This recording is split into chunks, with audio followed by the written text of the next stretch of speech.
Many sources, one conclusion. Trump is not the man for the job.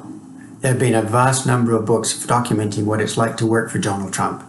The following are just a few examples that offer support for the premise that Trump is not capable of the demands and expectations of the presidency.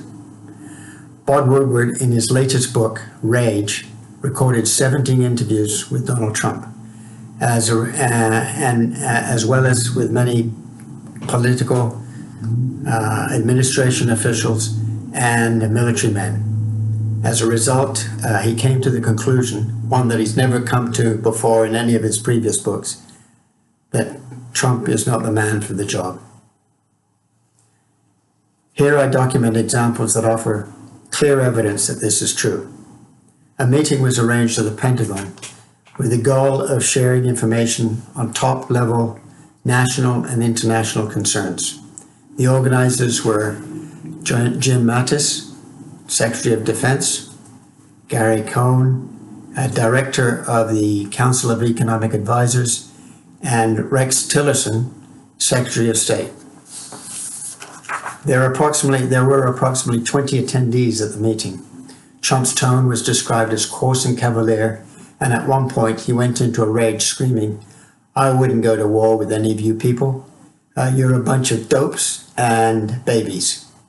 At the end of this frustrating meeting with Trump, Rex Tillerson, Secretary of State, was overheard muttering, "He's an effing moron." When interviewing Jared Kushner, Trump's son-in-law, Kushner identified 4 texts for Woodward that best describe his father-in-law.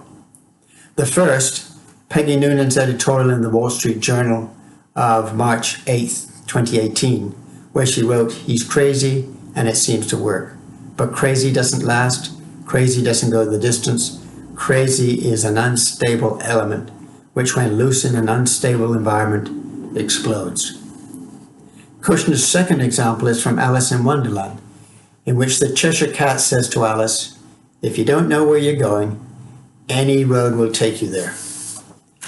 In The Gatekeepers, Chris Whipple, journalist and filmmaker, writes, "Trump clearly has no idea how to govern."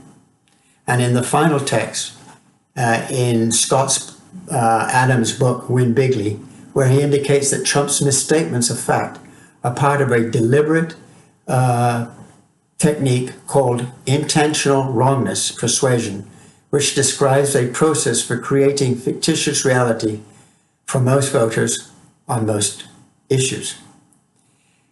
Mary Trump, Trump's niece and author of the book Too Much, Never Enough, is in a recording of her aunt Marianne, Trump's older sister and a retired federal judge, referring to separating children at the border, is heard as saying, "He has no principles, none.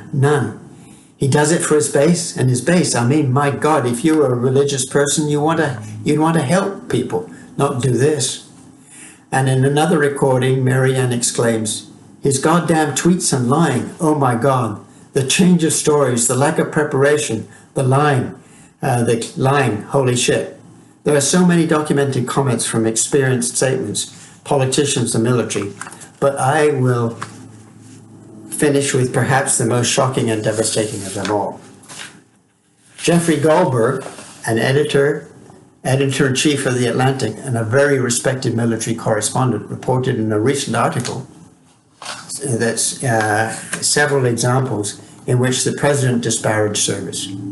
In a conversation with civilian staff members on the morning of his scheduled visit to the World War I cemetery in France, where 1,800 U.S. Marines are buried, Trump said, "Why should I go to that cemetery? It's filled with losers." He expressed contempt on several occasions for the war record of the late Senator John McCain, who spent more than 5 years as a prisoner of the North Vietnamese. And in another case, when paying a visit in Arlington Cemetery, out of respect to his Chief of Staff John Kelly's son's grave, Trump asked, what was in it for them?